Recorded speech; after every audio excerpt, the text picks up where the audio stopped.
नमस्कार, मैं हूं जगत सिंह अवाना और आप देख रहे हैं सरेंडर टाइम्स। दोस्तों, क्या 2024 का चुनाव और उस चुनाव में पड़े वोट और उन वोटों से जीते हुए हमारे माननीय क्या फर्जी थे? क्या वोटर ने जिस अपने प्रत्याशी को वोट दिया वो उसको वोट नहीं पड़ा, या फर्जी वोटों से वो जीतकर संसद में पहुंच गए? क्योंकि जो असली वोटर थे वो कम हो रहे और दूसरी तरफ जो फर्जी थे उनके माध्यम से वो जीतकर लोकसभा में पहुंच गए। इन सब को सवालों के बीच आपको याद होगा महादेवपुरा, बेंगलोर सेंट्रल का जो विधानसभा सीट है, एकमात्र विधानसभा सीट, जहां 1,02,500 वोट 2050 वोट राहुल गांधी फर्जी बताते हैं और कहते हैं ये फर्जी हैं, बिना पते के, बिना उसके जो आइडेंटिटी है, और एक व्यक्ति के 4-4 जगह वोट। तो क्या इन्हीं वोटरों के सहारे ये चुनाव जीते जा रहे थे? आज ये सब बातें मैं आपसे क्यों कर रहा हूं? इन सब बातों के पीछे मेरा मकसद क्या है, आप अंदाजा लगाइए। अगर यही हाल, अगर ईमानदारी होती तो बनारस में केवल 75 से 80 हजार वोटों का अगर इधर से उधर हो जाते तो प्रधानमंत्री चुनाव नहीं जीत पाते। ये बात गडकरी भी कह चुके हैं कि मेरे यहां फर्जी वोट है, मेरे यहां 3-3.5 लाख वोट काट दी। अनुराग ठाकुर भी ये बात बोलते हैं कि इटावा में फर्जी वोट है, रायबरेली में फर्जी वोट है, अमेठी में फर्जी वोट है, सुल्तानपुर में फर्जी वोट है। ये सब मामला क्या है? आखिर इसके पीछे चल क्या रहा है? इन सब बातों को हम खोलें उससे पहले हम आपको बिहार ले चलते हैं। बिहार में आजकल तू मैं की बातें बहुत हो रही है, बात तू तड़ाक पर आ गई है। कह रहा हूं प्रधानमंत्री पे हर रोज कि तुम वोट चोर हो। प्रधानमंत्री चुप क्यों है? प्रधानमंत्री एक शब्द क्यों नहीं बोल रहा? क्योंकि प्रधानमंत्री वोट चोर है और वो जानता है कि हमने उसको पकड़ लिया है। मोदी जी, मैं आपको बता रहा हूं, मोदी जी डरे हुए हैं क्योंकि मोदी जी को बात समझ आ गई है कि अब चोरी पकड़ी गई है और अब वो भाग नहीं सकते हैं। ये राहुल गांधी का वो बयान था जिसमें प्रधानमंत्री के लिए कहा, वो ये बोल रहे थे कि ट्रंप ने ऐसे बोला। मैंने ट्रंप की बातों का हिंदी अनुवाद आपके सामने रखा, वो राहुल गांधी बोल रहे हैं। मैं राहुल गांधी की इस बात से इत्तेफाक नहीं रखता, परंतु क्या आपको याद है कि बीजेपी के जो नेता हैं या बीजेपी के जो सबसे बड़े नेता हैं, सबसे बड़े स्टार प्रचारक हैं, इस देश के सबसे मशहूर आदमी हैं, और इनके आने के बाद ही विश्व में जिस भारत की पहचान हुई, ऐसा वो लोग कहते हैं, मैं नहीं कह रहा, अंधभक्त कहते हैं, मैं नहीं कह रहा इस बात को। हमारी पहचान बहुत पहले से है, हमारी पहचान जवाहरलाल नेहरू से लेकर आज तक है। परंतु जब वो भाषण देते हैं भारत में तो किस तरह बोलते हैं? कौन विधवा थी जो लेती थी? ये कांग्रेस की कौन सी विधवा थी जिसके खाते में रुपया जाता था? 50 करोड़ की गर्लफ्रेंड देखी है? 50 करोड़ की गर्लफ्रेंड ये गरीब देश में। आदरणीय दीदी, ओ दीदी,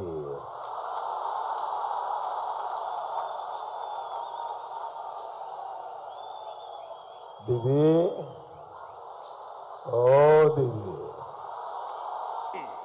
मैंने कहा था इनकी सबसे बड़ी नेता चुनाव लड़ने की हिम्मत नहीं करेगी, वो डर के मारे भाग जाएगी, और वो भाग करके राजस्थान गई और राजस्थान से राज्यसभा में आई, और हुआ भी यही। अरे मूर्खों के सरदार,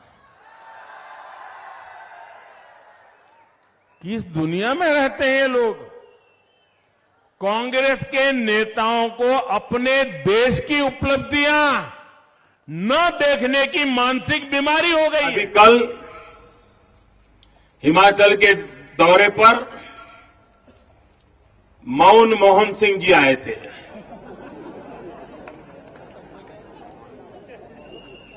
और आज की सबसे बड़ी खबर यही है अखबारों में कि मौन मोहन सिंह जी ने, की व्याख्या बहुत सिंपल है, पैसा किसका लगता है उससे मुझे कोई लेना देना नहीं है। वो डॉलर है, पाउंड है, वो करेंसी काली है, गोरी है, मुझे कोई लेना देना नहीं है। लेकिन जो प्रोडक्शन है उसमें पसीना मेरे देशवासियों का होगा। क्यों नहीं फर्क पड़ना चाहिए कि पैसा किसका है? किसी करप्ट का होगा, मनी लॉन्ड्रिंग वाले का होगा तो वो स्वदेशी बनाएगा तो राष्ट्रवादी कहलाएगा। अगर किसी चीज के उत्पादन में डॉलर लगा है तो वह स्वदेशी कैसे हो जाएगा? डॉलर तो अमेरिका की मुद्रा है जिसने भारत पर टैरिफ लगाया, जुर्माना लगाया। इसके निवेश से बनने वाली चीजें केवल पसीने से कैसे स्वदेशी हो सकती हैं? क्या केवल लेबर से ही कोई चीज देसी या विदेशी हो जाती है? तब तो इस तर्क से विदेशों में काम करने वाले भारतीयों के श्रम से बनने वाली हर चीज ही स्वदेशी है। इंतजार कीजिए, इसी तर्क से एक दिन प्रधानमंत्री मोदी अपनी विदेश यात्राओं को स्वदेश यात्रा घोषित कर देंगे और आप ताली बजाएंगे। राहुल गांधी के खिलाफ पटना में एफआईआर हो गई उसके उस बयान पर। क्या कभी प्रधानमंत्री के खिलाफ कोई एफआईआर हुई? क्या अमित शाह के खिलाफ एफआईआर हुई? या ये एक नेता और है? ये प्रधानमंत्री के अलावा और भी कई बीजेपी के नेता हैं। एक ये महाशय हैं, ये 2019 में भाषण दे रहे हैं और इसमें इन्होंने सीधे राहुल गांधी को गाली दी है। देखिए क्या है, मंच के ऊपर से नरेंद्र मोदी जी को चोर बोल रहे हैं, चौकीदार चोर है। भैया तेरी मां की जमानत हुई है, तेरी अपनी जमानत हुई है, तेरे जीजे की जमानत हुई है, पूरे टब्बर ही जमानती है।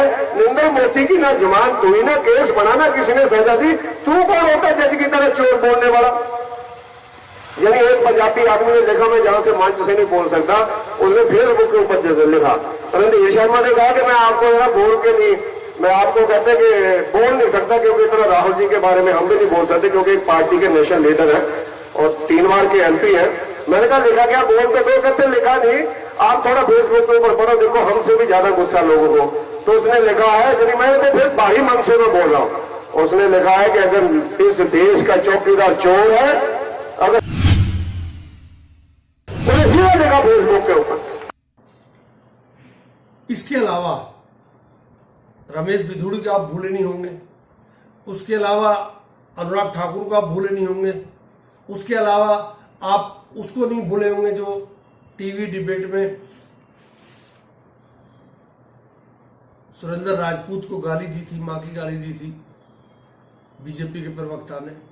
इन सब के बीच राहुल गांधी और तेजस्वी यादव बिहार में यात्रा निकालने, हर व्यक्ति को यात्रा निकालने का अधिकार है। कोई भी व्यक्ति अपने माहौल बनाने के लिए यात्रा निकाल सकता है और उसमें वो भाषण दे रहा है। जिसने उसमें बदतमीजी की, एक रैली में बदतमीजी की, उसको पुलिस ने गिरफ्तार भी कर लिया। उसके बावजूद आज पटना में सुबह सुबह जो कांग्रेस का कार्यालय हेडक्वार्टर है बिहार का, सदाकत आश्रम, उसमें बीजेपी वाले पहुंच गए और वहां किस तरह से तोड़फोड़ की इन्होंने।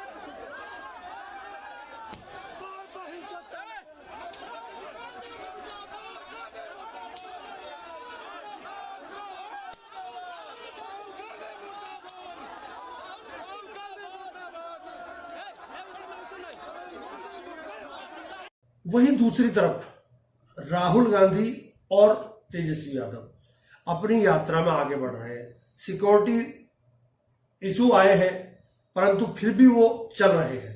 कल उन्होंने और आज लगातार उसी एक ट्रैक पर अपना भाषण रखा कि संविधान में एक व्यक्ति को एक वोट देने का अधिकार है और उस वोट को आपसे ये बीजेपी वाले चुनाव आयोग के जरिए छीनना चाह रहे हैं। सुनिए दोनों ने क्या क्या कहा है। बीपी मंडल जी हो, कर्पूरी ठाकुर जी हो, बाबू जगदेव जी हो, लोहिया जी हो। लोहिया जी तो कहते रहते थे छोट का राज, वोट का राज मतलब छोट का राज, है कि नहीं। आज मोदी जी क्या कर रहे हैं, मोदी जी क्या कर रहे हैं और इलेक्शन कमीशन क्या कर रहा है, कैसे छीनना चाह रहा है, वोट की चोरी करके। यानी आपके अधिकार को ही नहीं बल्कि आपके अस्तित्व को ही मिटाना चाहते हैं ये लोग। ये लोग वही दौड़ लाना चाहते हैं, गुलाम बना करके रखना चाहते हैं पिछड़ों को, अति पिछड़ों को, दलितों को, आदिवासियों को। लेकिन महागठबंधन के रहते हम लोग ये हरगिज़ नहीं होने देंगे। पूछेगा मोदी सरकार पहले आपका वोट छीनेगी, फिर आपका राशन, उसके बाद आपकी संपत्ति छीन ली जाएगी। भैया लो एक होइए, नहीं तो आपका अस्तित्व मिटा देगा। अधिकार तो छीन ही रहा। जब संविधान नहीं रहेगा तो आप लोग, हम लोगों को कोई पूछने वाला है क्या? पूछेगा। वोट का अधिकार छीना, फिर राशन छीनेगा, फिर पेंशन छीनेगा, फिर जो संपत्ति पे हो वो छीनेगा। क्या क्या सताया जाएगा। लोकतंत्र को समाप्त करके राजतंत्र आ जाएगा। आपको क्या चाहिए, राजतंत्र चाहिए कि लोकतंत्र चाहिए? बताइए। लोकतंत्र चाहिए ना, तो इन बेईमानों को हटाना होगा। ये साजिश हो रही है, आपके वोटों को चुराया जा रहा है। राहुल अस्पतालों की लिस्ट निकालिए। ये बड़े बड़े अस्पताल हैं जहां आप लोग जाते हो, जहां आपके जेब से लाखों रुपए निकलता है। इनके मालिकों की लिस्ट निकालिए और मुझे वहां दिखा दीजिए दलित कौन है, आदिवासी कौन है, पिछड़ा कौन है, अति पिछड़ा कौन है, माइनॉरिटी का नाम, वहां नाम दिखा दो। अच्छा ठीक है, आप कहोगे नहीं भैया हमें स्वास्थ्य के कुछ लेना देना नहीं, तो फिर मैं कहूंगा ठीक है भैया शिक्षा के देख लेते हैं, इंजीनियरिंग कॉलेजेस देख लेते हैं, यूनिवर्सिटीज देख लेते हैं, प्राइवेट यूनिवर्सिटीज कॉलेजेस जहां आपको लाखों रुपए देने पड़ते हैं अपनी जेब से अपने बच्चों को पढ़ाने के लिए, खेत बेच के। फिर मुझे बताओ उनके मालिकों की लिस्ट में बता दो कौन सा है, मतलब अति पिछड़ा कौन है वहां पे बैठा हुआ। तो आप 90% हो। अब ठीक है, अगर आप सब मिलाकर 2% होते तो मैं कहता ठीक है भैया आप 2% हो, बात वहां खत्म हो जाए। मगर आप तो मेजोरिटी में 90% हो। आप 90% की भागीदारी हिंदुस्तान में है ही नहीं। कर्नाटक, तेलंगाना में हमने जाति जनगणना किया, आप हैरान हो जाओगे। सारे के सारे जो गवर्नमेंट के कॉन्ट्रैक्ट हैं, छोटे से लेकर बड़े, उनमें कोई अति पिछड़ा नहीं है, कोई दलित नहीं, कोई आदिवासी नहीं, कोई पिछड़ा वर्ग का नहीं। आप राजनीति कैसे करोगे?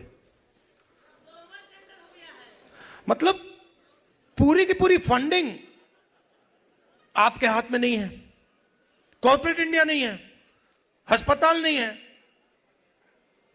अच्छा ठीक है, आपको यह सब नहीं चाहिए, मीडिया देख लो, मुझे नाम बताओ। मैं देखिए, मैं बड़े प्यार से बोल रहा हूं, मैं बड़े प्यार से बोल रहा हूं। भागीदारी तो होनी चाहिए। ये ओपिनियन बनाते हैं, ये लोग ओपिनियन बनाते हैं। नहीं, वो आपने बोला सबसे खराब आज तक है, मगर मुझे ये बताओ एंकर्स में से मालिकों में से मुझे अति पिछड़ा नाम बता दो, मुझे दलित नाम बता दो, छोड़ो अति पिछड़ा छोड़ो, दलित बता दो, पिछड़ा बता दो। नहीं है तो कॉर्पोरेट इंडिया उधर नहीं हो, आप मीडिया में नहीं हो। अच्छा बॉलीवुड की बात करते हैं, वहां पे नाम बता दो एक। वहां बता दो, है ही नहीं, बहुत कम, क्या है ही नहीं। तो इसीलिए मेरी सोच है कि दो चीज से शुरुआत होगी। सबसे पहली चीज नेशनल लेवल पर जाति जनगणना, जिससे सबको पता लग जाएगा कि भैया हमारी इतनी भागीदारी है इस देश में।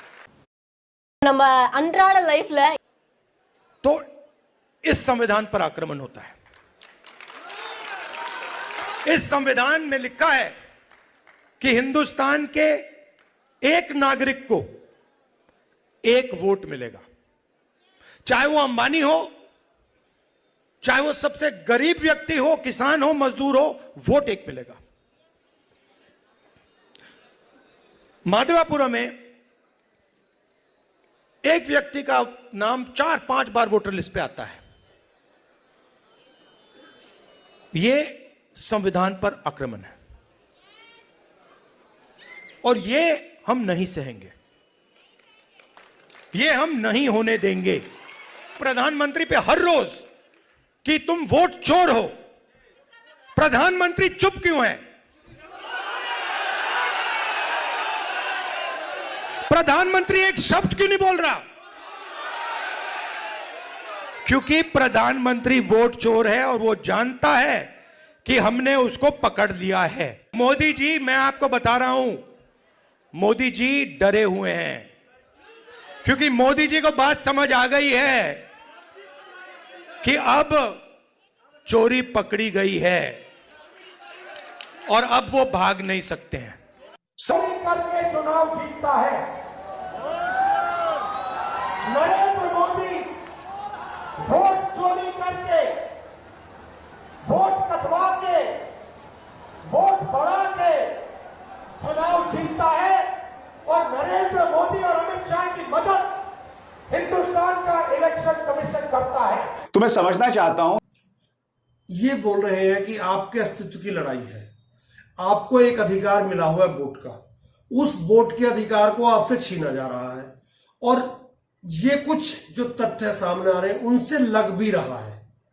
ऐसा नहीं है नहीं लग रहा है, परंतु फिर भी अगर चुनाव आयोग चाहे, चुनाव आयोग अगर चाहता तो ये यात्रा कभी नहीं होती, क्योंकि चुनाव जिस तरह राहुल गांधी ने आरोप लगाए उस पर चुनाव आयोग सफाई देता या ये कहता मैं जांच कराऊंगा। राहुल गांधी को उल्टा चैलेंज कर रहा था कि आप या तो एफिडेविट दीजिए, नहीं तो 7 दिन में आपका क्या होगा आप सोच नहीं सकते। इस तरह के आरोप, इस तरह की जो धमकियां दी गई, उसके बाद ये यात्रा और ज्यादा हो गई और भीड़ इनके साथ बढ़ती चली जा रही है। अब भीड़ कैसी है मैं इस बारे में नहीं पढ़ना चाहता, क्योंकि हर आदमी अपने अपने तरीके से बोलता है। मैं आता हूं उसी बात पर। महादेवपुरा में 1,250,000 वोटों का घपला राहुल गांधी ने दिखाया। अगर यही घपला, यही गिनती और ईमानदारी अगर कहीं बनारस में 75 से 80 हजार वोट इधर से उधर हो जाती या उधर से इधर हो जाती तो क्या हाल होता? तो प्रधानमंत्री चुनाव हार भी सकते थे। इसी तरह अनुराग ठाकुर ने कहा कि यहां घपला हुआ है, रायबरेली में हुआ है, उसके अलावा अमेठी में हुआ, उसके अलावा सुल्तानपुर में हुआ है, इटावा में हुआ, मैनपुरी में हुआ। उन्होंने जितने विपक्ष वाले जीते थे सब में उन्होंने बताया। जब घपला चल ही रहा है तो फिर जांच क्यों नहीं होती? कल राहुल गांधी ने कहा मैं एक और एटम बम फाड़ूंगा। वो एटम बम का मैं आपको बता देता हूं क्या है। दरअसल राहुल गांधी हर लोकसभा सीट पर जहां बीजेपी जीती है या ऐसी सीटें जहां जीतने के चांस थे कांग्रेस के या इंडिया गठबंधन वालों के, उनकी सीटों का, उनकी विधानसभा सीटों का ब्यौरा वो मंगवा रहे हैं। ऐसी करीब करीब 50 से ज्यादा सीटें हैं विधानसभा की जहां ये घपला पकड़ा गया है और राहुल गांधी ने उसके खिलाफ भी एक चिट्ठा तैयार कर लिया है। हो सकता है पटना की रैली तो कैंसिल होगी, परंतु प्रेस कॉन्फ्रेंस वो करेंगे अंतिम दिन। हो सकता है उस दिन उसका खुलासा हो और हो सकता है दिल्ली में आकर खुलासा हो या हो सकता है उससे पहले खुलासा हो जाए, परंतु कुछ ना कुछ तो होगा। वहीं दूसरी तरफ बीजेपी अपनी गाली गुप्तार को नहीं देखती, अपनी बदतमीजियों को नहीं देखती, दूसरे को देखती है। गोदी मीडिया उनका बढ़ावा देता है।